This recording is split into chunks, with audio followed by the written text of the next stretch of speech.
Bom dia, meus irmãos em todo o Brasil, meus irmãos também que estiver me assistindo em outro país. Um ótimo dia para vocês e que Deus abençoe a cada um de vocês.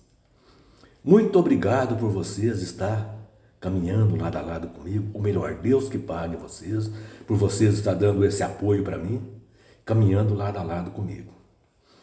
Peço a você que dê um joinha para mim aí, para que o YouTube divulgue os meus vídeos para mais pessoas. Peço a você também que ainda não se inscreveu no meu canal, faça isso. Se inscreva no meu canal, dê essa força para mim aí. Também eu gostaria de pedir para aquele irmão que é testemunha de Jeová, que estiver lá desanimado na seita, né? Que não está concordando muito com aquelas coisas ali, mas não pode questionar. Para ele dar uma ligadinha para mim, para a gente conversar um pouquinho. Aqui nós podemos bater um papo muito agradável. E queria pedir também para aquele irmão que já foi testemunha de Jeová, para entrar em contato comigo, a gente bater um papo, me conte sua história, eu também te conto a minha. Vamos trocar as nossas histórias, né? Como fez hoje, né, o senhor Valdivino do estado do Pará. O irmão Valdivino me ligou para mim. A gente conversou um pouquinho e vamos conversar muito mais ainda. Ô irmão Valdivino, aí no Estadão do Pará. Um ótimo dia para você e para toda a sua família. Ó, o meu telefone é 99151-5617. O DDD é o 037. Das Minas Gerais, uai. Meus irmãos, eu queria bater um papo com uma pessoa, um fake que está entrando aqui no meu canal aqui, fazendo os comentários depreciativos da minha pessoa, dos meus vídeos. E ele apresenta como sendo uma senhora, estudante da Bíblia, mas lá está escrito Robero. Robero, seja homem ou seja mulher, seja lá quem for, que você está aí entrando no meu canal e fazendo os comentários. Bom, a senhora Robero ou o senhor Robero diz que é estudante da Bíblia, diz que está estudando com as testemunhas de Jeová, mas sabe tudo das testemunhas de Jeová. Ou estudantezinha nota 10 essa, viu? Porque ela sabe tudo, tudo. Qualquer coisa que eu falar aqui, ela tem a resposta lá, porque ela conhece tudo das testemunhas de Jeová. Ela tem a justificativa, mesmo que seja uma justificativa das mais fajudas que existe, mas ela tem. Olha, eu pedi para a senhora Robero justificar para mim por que ela fala que as testemunhas de Jeová é a melhor religião. Falei para ela assim, olha, eu falo que as testemunhas de Jeová é a pior religião que existe. Eu falo e provo. Provo biblicamente. Tudo que eu falo, eu apresento os textos bíblicos para provar. Eu não falo da boca para fora. Eu não gosto de conversa fiada. Eu tenho responsabilidade com o meu trabalho. Aí a senhora Robero, para justificar para mim que a religião deles é a melhor que existe, ela falou assim, olha, a nossa religião é a melhor, porque o apresentador de televisão, Gilberto Barros, assistiu uma reunião nossa e falou que a nossa religião é a melhor que existe. Oh, que bela justificativa, hein, dona Roberta? Por acaso o apresentador de televisão Gilberto Barros é algum teólogo? Ele entende da palavra de Deus?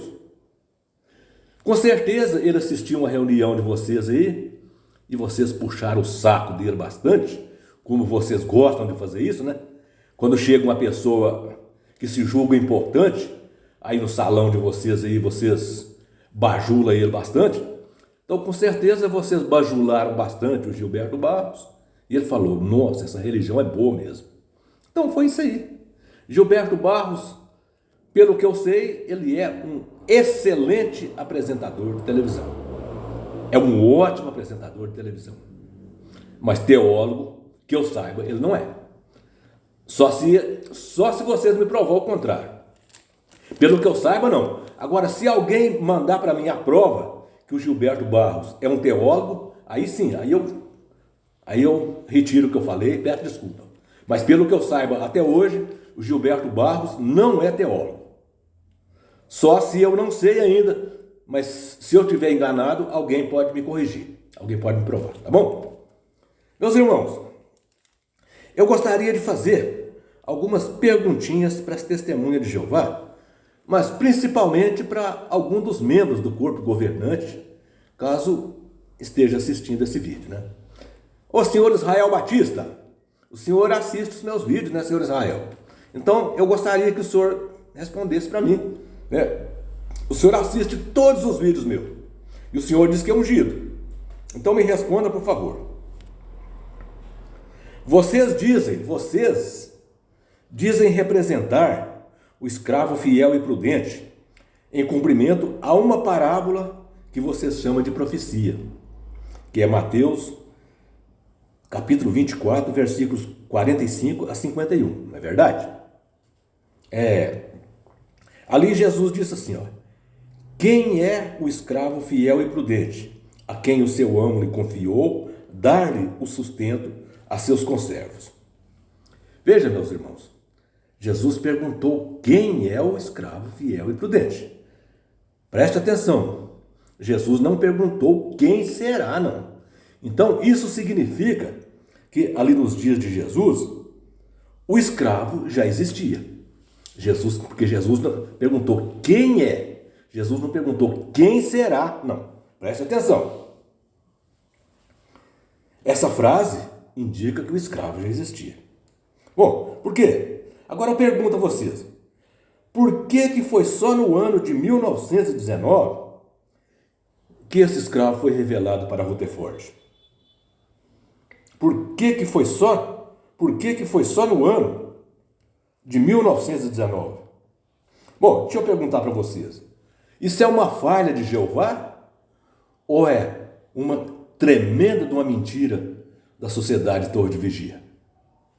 Porque se esse escravo já existia nos dias de Jesus, por que foi só nos dias, aliás, que foi só em 1919 que foi revelado para o Rutherford? Por quê? Outra pergunta. Vocês dizem que a ressurreição dos supostos ungidos, os celestiais, começou em 1919.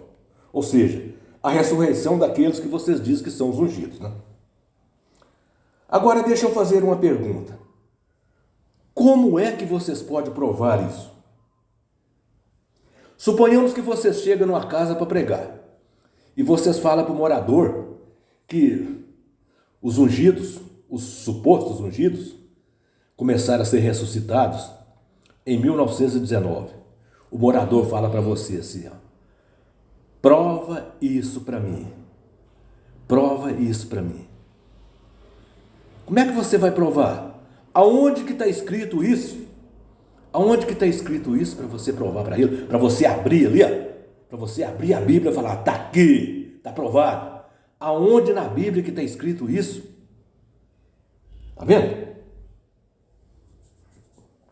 Agora veja, meus irmãos. Você sabia que nos dias do apóstolo Paulo, 2 discípulos foram considerados hereges por dizer que a ressurreição já havia ocorrido? Sabia disso? Preste atenção. Nos dias do apóstolo Paulo, 2 discípulos foram considerados hereges porque diziam que a ressurreição já havia ocorrido, né? O apóstolo Paulo chamou a pregação deles de câncer, falatório, inútil e profano. O apóstolo Paulo disse que a pregação deles era um câncer, era um falatório inútil e profano. Trata-se dos discípulos Himeneu e Fileto. O fato deles dizer que a ressurreição já havia ocorrido foi considerado pelo apóstolo Paulo como desvio da verdade. O apóstolo Paulo considerou isso como desvio da verdade. E vocês, testemunhas de Jeová, estão cometendo o mesmo erro que esses 2 discípulos dos dias de Paulo cometeram. Vocês estão desviando da verdade, pregando cada vez mais heresias, né? Esse acontecimento Está registrado em 2 Timóteo, capítulo 2, versículos 16 a 18. Agora veja, meus irmãos, eu gostaria de fazer outra pergunta para vocês.